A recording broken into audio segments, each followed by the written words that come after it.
ഇപ്പോൾ നല്ല കുഞ്ഞമത്തിയുടെ സീസണാണല്ലേ. നിങ്ങൾ മത്തി കിട്ടുമ്പോൾ എന്തെല്ലാം ചെയ്യാറ്? കറി വെക്കും അല്ലെങ്കിൽ ഫ്രൈ ചെയ്യും. ഇന്ന് ഞാൻ മത്തി വെച്ചിട്ടൊരു അച്ചാറാണ് റെഡിയാക്കുന്നത്.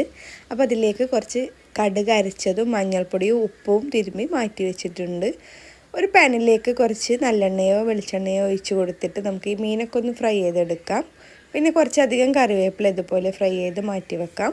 ആ എണ്ണയിലേക്ക് തന്നെ ഇഞ്ചി വെളുത്തുള്ളി ചതച്ചതും പച്ചമുളകോ അല്ലെങ്കിൽ കാന്താരി മുളകോ ചേർത്ത് കൊടുക്കാം. ഇതിലേക്ക് 2 ടീസ്പൂൺ കാശ്മീരി മുളക് പൊടിയും 1/2 ടീസ്പൂൺ മഞ്ഞൾപ്പൊടിയും 1 ടീസ്പൂൺ ഉലുവാപ്പൊടിയും പിന്നെ ഒരു കായത്തിൻ്റെ ചെറിയ കഷ്ണമോ അല്ലെങ്കിൽ പൊടിയോ പിന്നെ വിനാഗിരിയും ഉപ്പും ചേർത്തിട്ട് നന്നായിട്ട് തന്നെ തിളപ്പിച്ചെടുക്കുക.